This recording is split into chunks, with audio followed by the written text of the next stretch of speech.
მე ვარ თამარ თურმანიძე 9 წლის. ვსწავლობ ბათუმის მე-6 საჯარო სკოლაში. ჩემი საყვარელი საქმიანობაა სიმღერა და ხატვა.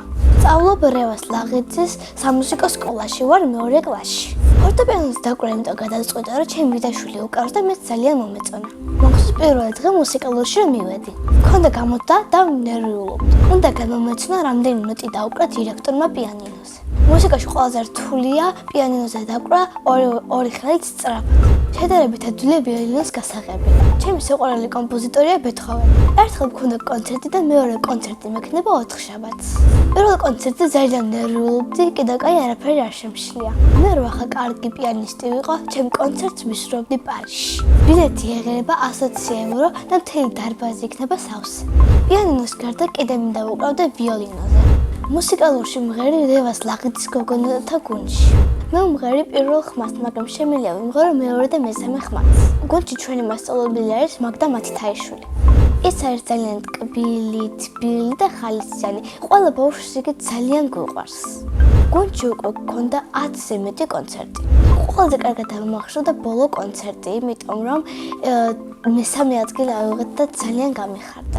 ჩემი საყვარელი სიმღერა გუნდში ლოლიპოპი და ცალკე golden hour. ასევე ძალიან მიყვარს ანა ჯოხაძის სიმღერა რა აზრი აქვს ლოდინს.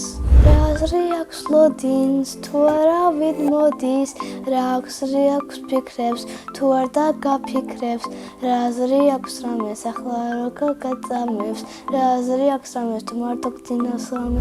მუსიკასთან დაკავშირებით ჩემი გეგმა არის, რომ დავასრულო მუსიკალური სკოლა. ამ სწავლას არ გავაგრძელებ, მაგრამ მეყვარება მთელი ცხოვრება. მე ასევე მიყვარს ხატვა და ვარ თვითონ სწავლი ხატვა. ხატვა დავიწყე ბაღში, როდესაც ვიყავი 4 წლის. ყველაზე ხშირად ვხატავ პეიზაჟებს.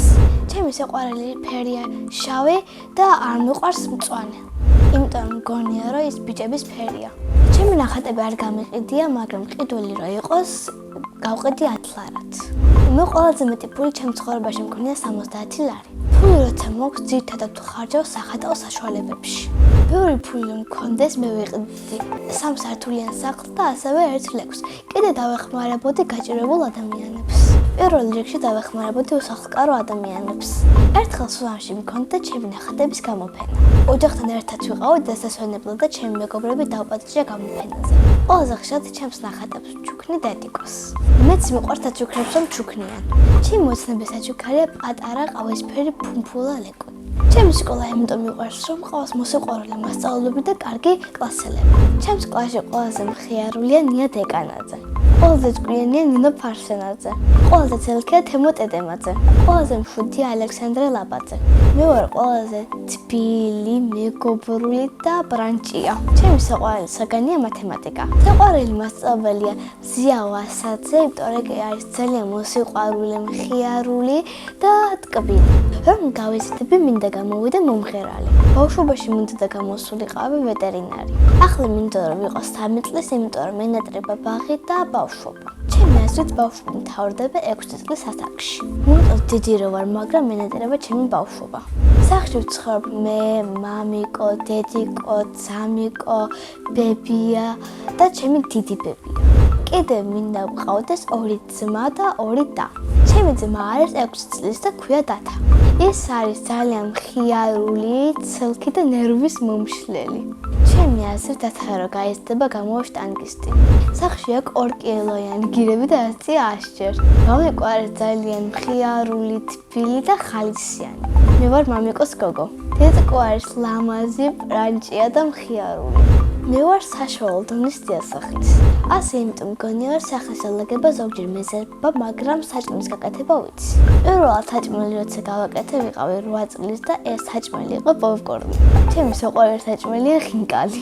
მიყვარს კითხვა თუ წიგნი საინტერესოა. ჩემი საყვარელი წიგნია ბულერგელი ბავშვები. ჯადოსნური ჯოხი რა მქონდეს, ყველა ადამიანს გავამხიარულებდი. სამგზავროდ სიამოვნებით წავდოდი პარიზში. წინა მონაწილემ დამეტავა შეკითხვა. თამარი რო არ მერქვას რა მერქმეოდა. მე თამარი დამარქვა დედიკომ და ეს სახელი ძალიან მომწონს. მაგრამ თამარი რო არ მერქვას ალბათ მერქმეოდა ნინო. ჩემს შვილებს დავარქმევ ნინოს, ანას, ნიკას და გიორგის. შემდეგ მონაწილეს ვუტოვებ ასეთ შეკითხვას. რომელი სუპერძალა უნდა რომ გქონდეს? მაგალითად მინდა მქონდეს ფრენის სუპერძალა. ბედნიერება არის, როდესაც გაჩვქებენ ლეკვს, გაქვს ბევრი ფული და როდესაც გყავს კარგი მეგობრები. ვარ ბედნიერი ადამიანი.